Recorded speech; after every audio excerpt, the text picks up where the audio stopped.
So hi everyone, it is the 1st of October 25 and we are delighted today to have John T to speak to us from Oakland, California. Over to you, John. Hey, thank you guys, everybody. I can't even see anyone because I'm on my phone. Let me see if I can change that. Okay, I can see some of you. Good. Um, let's just, since I'm all discombobulated side of the road, I'm just gonna pause for maybe a minute or two. So sorry about that if you guys have already done that, but uh, yeah, I'm just gonna pause.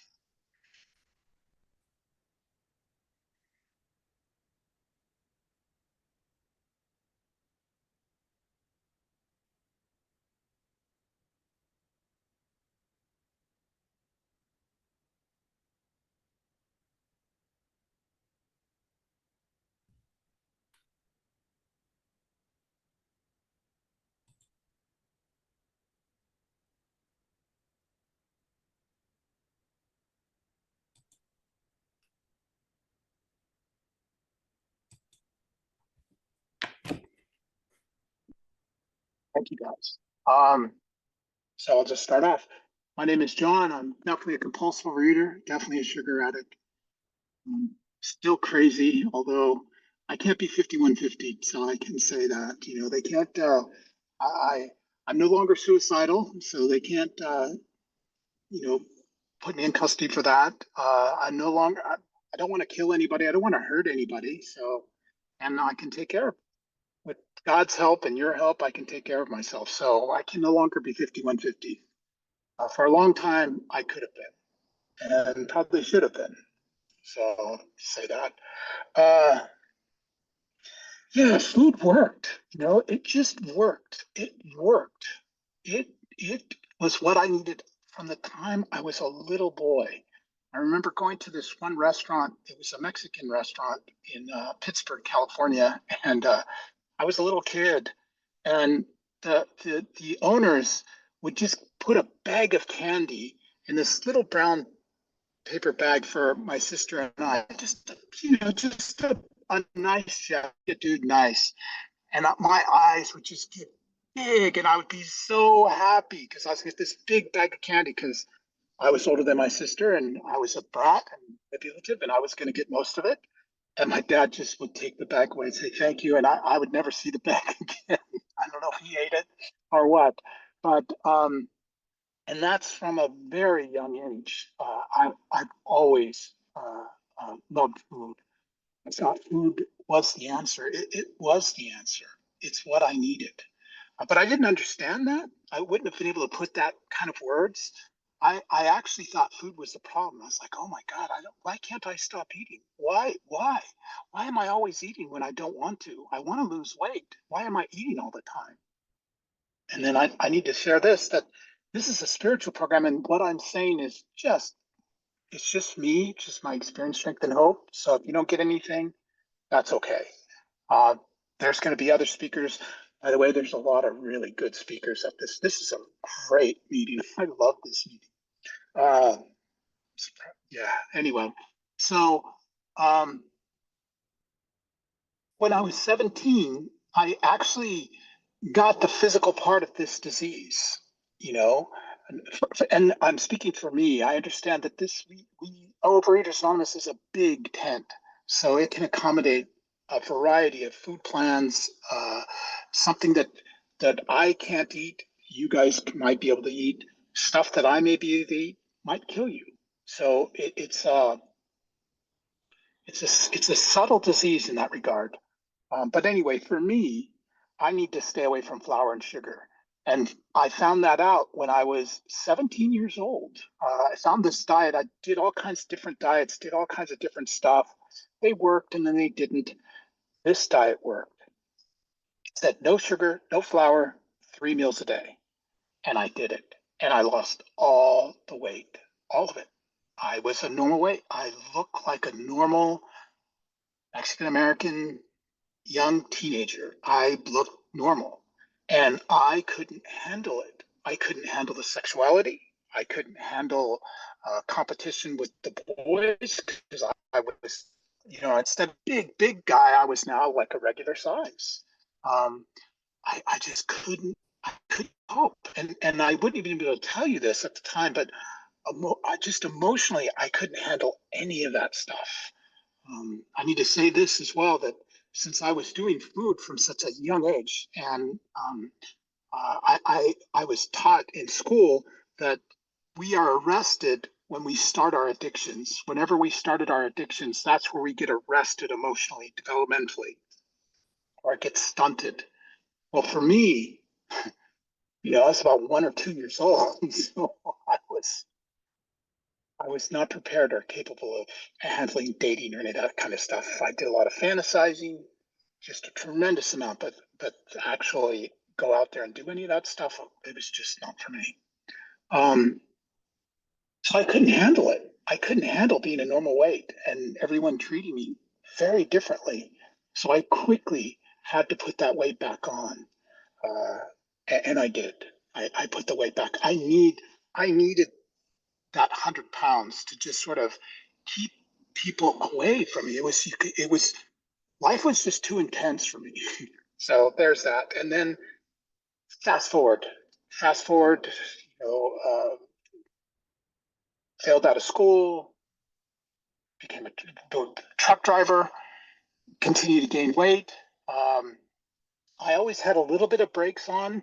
My family was tried to help me, although I was very angry with them, very angry with my mom, especially, but also angry with my dad.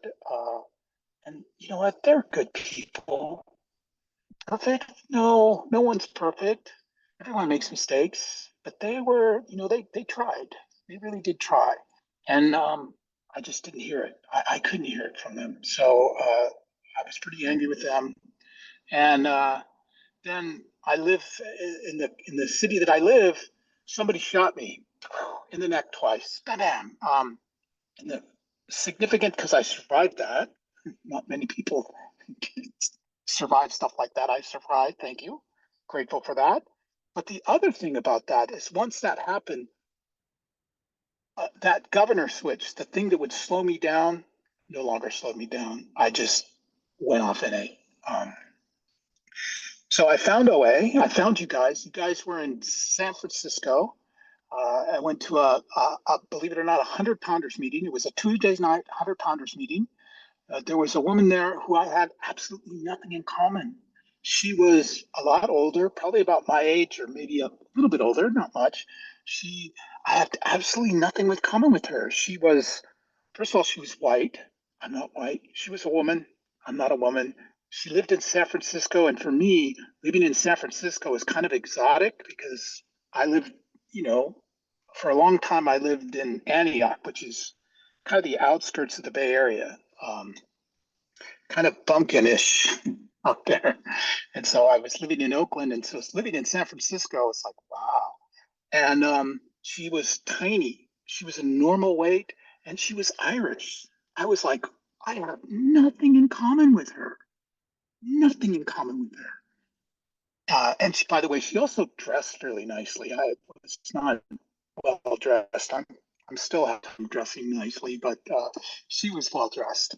And but she went straight to my heart when she started talking about food and what she did with food. And I had never heard anyone talk about what she was doing with food, but everything that she was saying she did, I had done. Or I could see that if I hadn't done it, it's only because I didn't think about it. But if I had thought about it, I would have done it. Um, she talked about she had to eat it no matter what. She just had to have it. uh, and she was going to do anything to get it, and that was true for me. That was true for me. And the one thing she talked about that I don't hear very often, but it happened. She would cook the food, and the food would be on the stove, and she'd be cooking it, and she had to have it so bad that she would put the food in her mouth, and it would be burning her mouth. She wasn't going to spit it out; she was going to eat it, and that's exactly true for me. So I was a very fierce eater. And again, I became suicidal, couldn't handle life. So it's interesting that I had gone on that diet, lost all the weight, did not know how to deal with life, couldn't deal with life at 17. At 25, gained all this weight, could not, and had all the food I wanted, anything I wanted, and I couldn't handle life again. So it's interesting that on either end of the spectrum, it's like the food. It matters, but it doesn't matter. It's an inside job. What's going on inside? Um, and they probably tell you this. I hope you hear it from me. This is a 12-step program. We're supposed to do the 12 steps. That's the point of this. Well, the point of this is to get a spiritual connection to our loving higher power, whatever that is for you. For me, I need a loving higher power. And I don't know what my higher power is. I can't conceive of what that would be. I just, God is the shorthand for me. God works. It's a shorthand for a loving higher power. Uh, Utmost, I need to be loving. Because as growing up as a kid, God wasn't loving. you know, God, what, God, yeah, God was not loving. So I was afraid of God, truly afraid of God. So coming into these rooms, I got to choose. You guys said something, a novel idea, which we hear in these rooms. I don't hear too much of it outside, but you get to choose whatever you want. That's a start. That's a beginning for a higher power. And so that's what I did. Um, I need to share this as well that I had many, many sponsors. I fired many, many of them. Some of them fired me. Um, they were all good sponsors. They were all good people. They all tried to help me, but I was hard. It was hard for me to accept help. It's really hard for me to accept help. And God is always trying to help me. I am such a blessed man, you know. Um, so got married in OA, found my partner, and then got my job, and then I didn't want to work be in OA anymore. So I left you guys. I say I'm insane. If something works, are you anyway? I left. The other job that I did, I loved my job. I loved my work. Um, and uh, my colleague wanted to hit me. And I was like, holy crap. Oh, excuse me. Sorry for swearing. But she yelled at me and she wanted to hit me. And I was like, wow. Even though, and I had been gaining weight, but I was still wasn't at the 400 pounds. I think I got up to about 273, which is pretty big. But I didn't get all the way up there. But I knew something was wrong when she did that. I knew I was spiritually unwell. I was being selfish, self-centered. I wanted to paint, so I would manipulate the schedule so that I could do what I wanted. Be damned what everyone else wanted. I was going to paint, and I haven't painted since actually. So that was about 6 years now. I'm due to start painting again, hopefully. Anyway, I decided to come back to OA. Took me a long time. Before COVID, I came back. Then COVID happened. Zoom happened. I got a couple of sponsors. I had one loving sponsor. Oh, he was so lovely. He was so helpful. But I need something with a little more structure. I need help. And so I called this one guy, and I was kind of scared of him, but he was over 500 pounds, when he started, and he was a normal weight. I was like, okay, I'll follow him. And he guided me through the steps. He gave me a lot of structure. I still do basically what he tells me. I do 3 meals a day. I make 3 phone calls a day. I read OA literature. I go to at least 4 meetings a week. I'm sponsoring people. I pray. I don't meditate a lot, but I do meditate. And he wasn't able to take me all the way through the steps, and that's okay. I asked him to have his sponsor come and help me, and his sponsor said yes. Before that, I asked somebody else to help me as well. So now I have 3 sponsors, and I'm so grateful for all of them. They all provide 3 male sponsors in OA, which is kind of like anyway, it seems to be what I need, and so it's what I have. I'm going through the steps again. Uh, I am on step 9 right now. doing a lot of living amends, doing some amends, taking sponsees through the steps. Uh, by the way, if you want to really strengthen your program, start helping people go through the steps. If you are on step 3, get going, get started, help them. They will push you. They push me, and I'm very grateful. I get way more than I just help them a little. I ask God to be with me. I ask God to be with us. I have to ask God to be with me at all times. Um, I do a job that I shouldn't be able to do. I, uh, I have executive function disorder. I have dyslexia. I have ADHD. So I shouldn't be able to do this job because this job I do is counter to all. You have to be very organized. You have to be detailed. You have to. There's just and somehow I get to do that, and it's not because of these great skills that I have or these great ways that I have to do it. No, I get a lot of help from my higher power. I just need my higher power. I know that. Uh, I shared that I got shot, and I did. I got shot in the neck twice. And I used to be a truck driver. I just share this as well because it's something. I was in this big, huge 18 wheeler, and I was driving one time, and at the time I had finally at least got the acknowledgement that I had a connection to a higher power. What happened is I lost control of an 18 wheeler, went over the side of a cliff.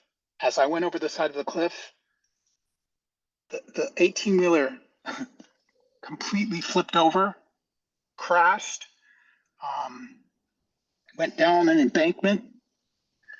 Uh, the cab smashed. My leg got caught in the truck. They had to use the jaws of life to open it up to get me out. I don't know how I survived that. Actually, I do. What I did is I had no control of the steering wheel, no control of the gas, no control of the brakes, no control, did not have a seatbelt on, and miraculously, I survived that. I completely turned my will and my life over at that moment to God. Completely.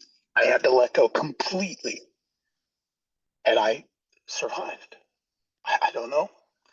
So I wish I could do that all the time, that I could just completely turn my will and life over to the care of God. But unfortunately for me, a lot of times it takes an extreme thing to happen. I wasn't even sure I was going to be able to share. I got all nervous about this. I just got off work. I came in and all of a sudden this thing didn't work. I was all freaked out. I was like, oh my God, this thing doesn't work. What's going on? And I just had to let it go, and just start working out systematically. How can I get this thing to work? Uh, I I moved. I drove out of from where I was. I turned off my phone and turned on my phone, and that seemed to help. And I'm in a completely different location from when I thought I was going to be giving this talk. And I'm sorry I'm not able to give pictures. Pictures really help, but I'm in my phone and I'm still a little discombobulated, so I'm not going to be able to be able to manage to show them. But I have very few pictures of when I was 400 pounds. I only have one actually. It was taken by my aunt who no longer is alive, and gratefully, she had difficulty in life, and one of the things she loved to do was take pictures, and it was very difficult for anyone to take my picture. No one was going to take my picture when I was at the height of my weight, but she managed to get maybe about two or three. So I have one of those, and I don't know. I just want to share that. The other thing I want to share about is my I'm married. I talked about back when I was 17 years old how I couldn't date. I didn't even know how. I fantasized about it. I did a lot of fantasy. I finally learned how to read in high school. So I was reading a lot of books. I was watching a lot of movies. I spent a lot of time in my head. I still do, but not nearly like I was. I'm present a lot now, thank God. I'm present a lot. Um, the work I do, I have to be present. But I'm married for 22 years. Perfect marriage? It's not a perfect marriage. No, I make a lot of mistakes. I screw up all the time. All the time do I screw up. And but she puts up with me, she loves me. And I adore her. Um, yeah, so that relationship is healing. And yeah, it's healing. It still has a lot of work. My relationship to my mom, I hated her. I hate to tell you that. It's embarrassing to say that. But when I was in my 20s and teenager, I so disliked my mom. Um, I think part of it is because she's a lot like me, and I had so much self-hatred. I mean, I had suicidal self-hatred that the fact that she was like me and I was like her, I couldn't handle it. Uh, I call her almost every day. And if you would have told me that 20 years ago, 25 years ago, back in 1997, I think was when I started going to OA. I left you guys, but I started then. If you would have told me that I'd be calling my mom almost every day, mama's boy, but I love talking to my mom. We get to pray. It's amazing. Um, I'm going to go after this meeting. In fact, I have to drive. I'm going to go give my uncle a bath. He needs a bath. It's a way of me living amends to my family because I'm an isolator. I just avoid um, being around people I love because I don't think I'm worthy to be around them. So I just stay away from them. I'm fighting that urge and I'm going to go and I'd be helpful. I'm a nurse and I was a CNA, so I know how to give bed baths and I know how to give showers and I know how to do all that stuff. And so why am I not doing that for my family? And so that's what I'm going to do today. Go help my uncle. Um, I go see my aunt, who is supporting care. She can't leave that place anymore. And she's so thankful, but I am thankful because I can go and see her and be with her and talk with her instead of being in the food, instead of watching TV, instead of doing something selfish, which, by the way, I'm still selfish. I am still self centered. I'm still self focused. I wish I wasn't. I'm better. I can get myself out of myself for a little while. Yeah. My sponsor, and I'm sorry I'm all over the place. I'm sort of discombobulated from not being able to get on here when I thought I was going to be on here. One of my sponsors just gave me this recent. He gave me 10 pennies. He said, "What I want you to do is take 10 pennies and put it in one pocket. And as you do something good for somebody, you can take 1 penny out and you can put it in your other pocket." You know that I have yet to get all 10 pennies from one pocket, one side to the other. I only get about three or four, sometimes five. I'm trying. I'm trying. Um, Again, I talked about taking people through the steps. Oh, what a joy. What a joy to take people through the steps. To help them to, it's so precious, you know? It's so precious. I hope you guys do that. I hope you start puncturing people. There's a huge need out there in this world. There's a huge need. There's a huge need in these rooms. Yeah. So I already shared what I did. I shared what I do. Um,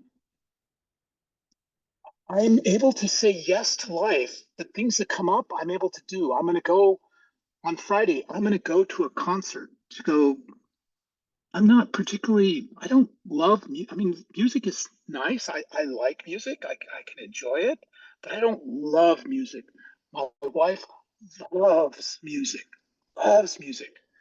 I saw a concert this Friday coming up. I was like, oh, do you want to go? We're going to go to a concert this Friday. Something I wouldn't have done before. We're going to go listen to Bach. And I don't know much about it, but that's what we're going to go do. We're going to go to San Francisco and we're going to enjoy that. I'm going to take my wife. We're going to go on vacation. We're going to start to do things. uh, I'm already planning to go visit my in-laws, which I don't do often, but I have to. They're part of my family. Well, I recently had a 60th birthday, and they all sent me a card, which it was really, it really touched me that they would send me cards. Even my father-in-law's girlfriend, who's 90 You have years 5 old. minutes left, John. Thank you. She sent me a birthday card. How wonderful is that? So, you know, I hope you guys hear this.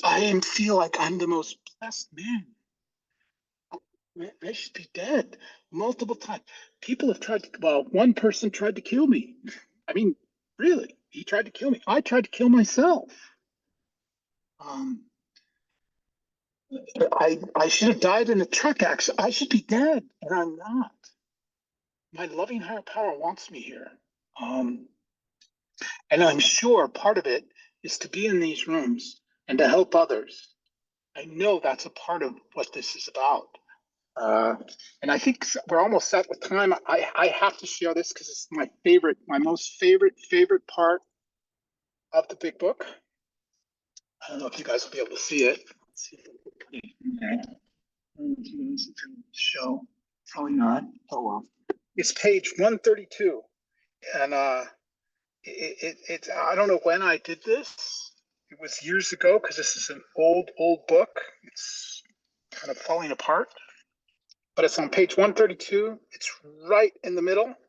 And because I'm still selfish, so here it is. And this is Alcoholics Anonymous, we absolutely insist on enjoying life. That's it. And is enjoying life being in the food? No. Being in our addiction? No. It's connecting with, I believe, it's connecting with human beings, doing the things that we love to do, the things that we have passions about, helping. And part of that for me is helping us. I feel good when I help people. The job I do, I'm helping people all the time. No, but I do see it's so much fun. And with that, I'm going to end now. Thank you guys so much for putting up with me. Sorry again that I had bad connection, but I think that's it for me. Thanks for listening to me. Bye, guys.